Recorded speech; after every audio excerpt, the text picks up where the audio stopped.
بسم اللہ الرحمن الرحیم۔ ہمارا آج کا موضوع ہے کیا ام المومنین حضرت عائشہ شیعہ تھیں؟ اور یہ میرے الفاظ نہیں ہیں بلکہ اس وقت کے ایک عظیم اسکالر اور اہل سنت علماء میں سے مشہور شخصیت جناب ڈاکٹر طاہر القادری صاحب کے الفاظ ہیں۔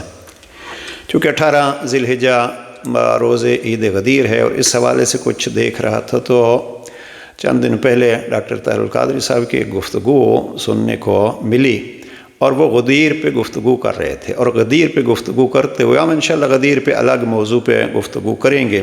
اور یہ ہمارے پاس ایک کتابچہ ہے، میں اپنے جوانوں سے بھی گزارش کروں گا کہ دیکھیے غدیر کو کس انداز میں منانا ہے۔ یہ کتابچہ ہے اور اس میں 126 افراد کے نام لکھے ہیں جن افراد نے غدیر کا تذکرہ کیا ہے، اور غدیر کے پورے خطبے کو ہم اس میں بیان کیا گیا ہے۔ اگر فرصت ہوئی تو اس سیشن میں، نہیں تو کسی الگ سیشن میں غدیر کے متعلق کچھ معروضات پیش کریں گے۔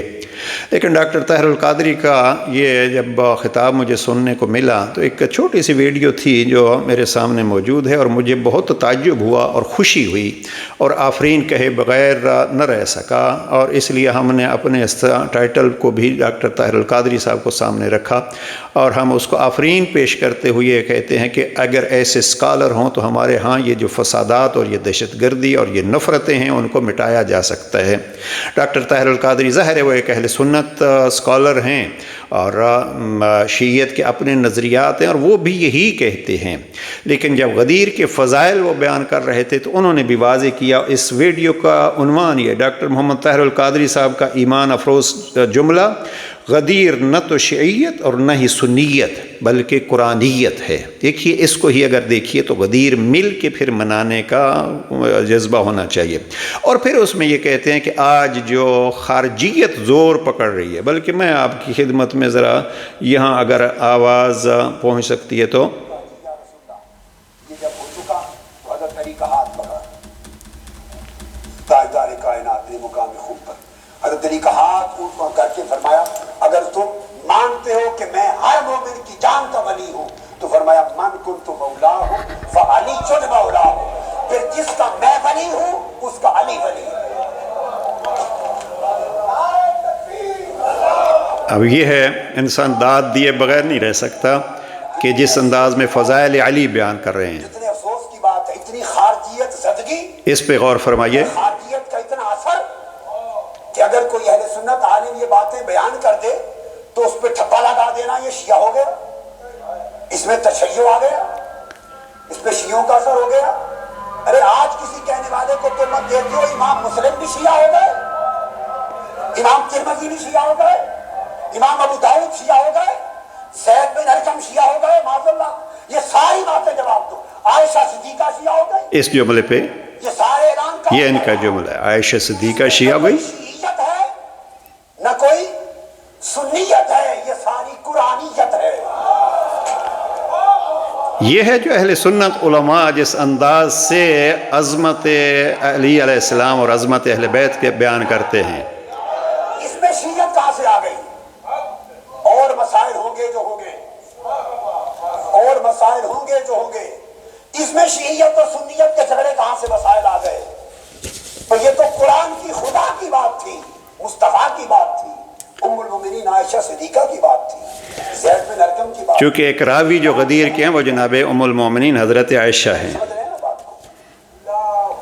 اور پھر بات یہاں نہیں، جامع ترمذی، زید بن ارقم رضی اللہ تعالیٰ عنہ روایت کرتے ہیں، جامع ترمذی میں امام ترمذی نے روایت کی، اور حدیث حسن صحیح ہو، یعنی صحیح سے بھی اونچے درجے کی ڈبل صحت کی حدیث ہے۔ جو یہ بہرحال خارجیت کا یہ اثر یا اتنا ڈر اور اتنا خوف، وجہ کیا ہے؟ عقیدے بگڑ گئے یا بزدل ہو گئے، یا عقیدے بگڑ گئے، بزدل ہو گئے، یا رد عمل میں آ گئے۔ اختلاف لاکھ ہوتے پھرے مگر حق حق رہتا ہے۔ حضرت زید بن ارقم نے بیان کیا کہ آقا نے فرمایا، یہ امام ترمذی، من کنت مولا ہو فعلی مولا، جس کا میں مولا ہوں اس کا علی مولا ہے۔ حضرت عمران بن حسین نے روایت کیا، یہ بھی امام ترمذی روایت کرتے ہیں، حدیث حسن، ان علی، آقا علیہ السلام نے فرمایا، سنیں، ان علی منی وانا من، جس کو آقا علیہ السلام اپنا جز قرار دیں، وہ شراب کی حرمت کی آیت اتری ہو. دیکھیے ذرا اس پہ بھی دیکھیے، خارجیت کی پہچان یہی ہے کہ علی کے ساتھ نسبت شراب کی، اور کس خوبصورت انداز میں دفاع کیا ہے جناب ڈاکٹر صاحب نے. وانا من ہوں، علی مجھ سے ہے، میرا حصہ ہے، میں اس سے ہوں. کیا مطلب ہے؟ علی کا مصدر و ماخذ میں ہوں اور میرا مظہر علی ہے. خوبصورت الفاظ ہیں، میرا مظہر علی ہے. وَهُوَ وَلِيُّ كُلِّ مُؤْمِنٍ بَعْدِي، اور وہ میرے بعد ہر مومن کا ولی ہے. رواہ ترمذی و احمد، حدیث صحیح ہے. امام ترمذی امام احمد بن حنبل نے روایت کیا. امام ترمذی نے، امام احمد بن حنبل نے، امام ابن حبان نے، امام نسائی نے، امام حاکم. بہرحال اس کو ہم زیادہ یہ تقریباً 9 منٹ 49 سیکنڈز کی ویڈیو ہے، اور اس کو ہم لنک لگا دیں گے اس میں. بس ہمارا ادعا یہی ہے، ہم یہی گزارش کرتے ہیں کہ فضائل اہل بیت بیان کیجئے. اور فضائل اہل بیت آج بھی صورتحال یہی ہے کہ آج بس جو بھی فضائل ائمہ خدا بیان کرے، فضائل امیر المؤمنین بیان کرے، اس کو کہہ دیا جاتا ہے کہ یہ شیعہ ہے. بلکہ میں یہاں میرے پاس یہ ہم نے خود پرنٹ کرایا ہے، اور یہاں 100 صحابہ کے، اور اس میں نمبر 64 پہ جناب ام المؤمنین حضرت عائشہ کا یہ نقل ہے. اس میں پورا خطبہ بھی ہم نے عربی اور اردو کے حوالے سے نقل کیا ہے، اور اس کا ترجمہ اس کا وہ شخصیت جناب مولانا سید صفدر حسین رضوی اعلی اللہ مقاموں، کراچی میں ان کی رحلت ہوتی ہے، بڑی مشکل سے ہم نے یہ ڈھونڈا.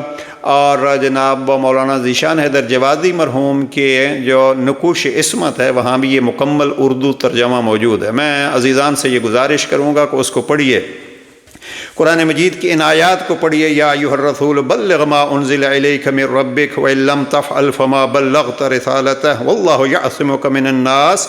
یہ سورہ مائدہ کی آیت 67 ہے. اور پھر غدیر کی دوسری آیت ہے الیوم یئس الذین کفروا من دینکم فلا تخشوہم واخشون الیوم اکملت لکم دینکم واتممت علیکم نعمتی ورضیت لکم الاسلام دینا. یہ سورہ مائدہ ہی کی آیت ہے، آیت نمبر 3. اور نہج البلاغہ سے بھی ہم نے جناب امیر علیہ السلام کے اس عظمت کو جہاں ولایت کا ادعا کیا ہے، خطبہ 2 میں جناب امیر المؤمنین فرماتے ہیں وَلَهُمْ خَصَائِصُ حَقِّ الْوِلَایَةِ وَفِيهِمِ الْوَصِیَّةُ وَالْوِرَثَةُ. حق کے ولایت کی تمام خصوصیات انہی کے لیے ہیں، اور اسی ولایت کا اعلان کر کے فقط یہ نہیں ہے کہ جناب پیغمبر اکرم نے اعلان کر دیا ہو، بلکہ خطبہ غدیر کا یہ جملہ آپ دیکھیے. پیغمبر اکرم فرماتے ہیں معاشر الناس انی ادعوها امامة ووراثة فی عقبی الی یوم القیامہ وقد بلغت ما امرت بتبلیغه حجة علی کل حاضر وغائب وعلی کل احد ممن شہد او لم یشہد. میں ترجمہ نقل کر دوں. اے گروہ مردم، بتحقیق کہ میں ولایت کو بحیثیت امامت و وراثت اپنی اولاد میں قیامت تک کے لیے چھوڑ رہا ہوں، اور یقیناً جس کے پہچانے کا مجھ کو حکم دیا گیا تھا اس کو میں نے پہنچا دیا ہے، جو حجت ہے ہر حاضر و غائب کے لیے اور ہر اس شخص پر جو موجود ہے یا موجود نہیں ہے. یہ جملے ذرا غور فرمائیے، اور ہم اپنی ذمہ داری تبلیغ کی کتنی ہے. پیغمبر اکرم فرماتے ہیں اور جو پیدا ہو چکے ہیں یا ابھی پیدا نہیں ہوئے، پس چاہیے ہر حاضر غائب کو اور ہر باپ بیٹے کو پیغام پہنچاتا رہے قیامت تک. تو اب یہ ہمارا فریضہ ہے کہ جیسے طاہر القادری صاحب بیان فرما رہے ہیں، غدیر کو اسی عنوان سے بیان کیجئے اور سنیے. یہ فضائل کا ایک بہترین موقع ہے. میں انشاءاللہ یہ ویڈیو بھی ہم لگا دیں گے ڈسکرپشن میں لنک.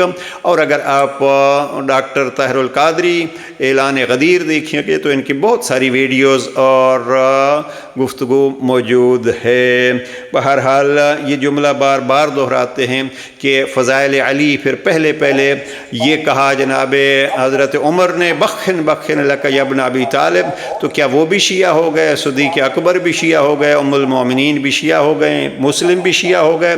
اور پھر انہوں نے کہا کہ پھر بزدل نہیں بنیے، بلکہ امام النسائی کو، یہ ڈاکٹر طاہر القادری کا جملہ ہے، امام النسائی کو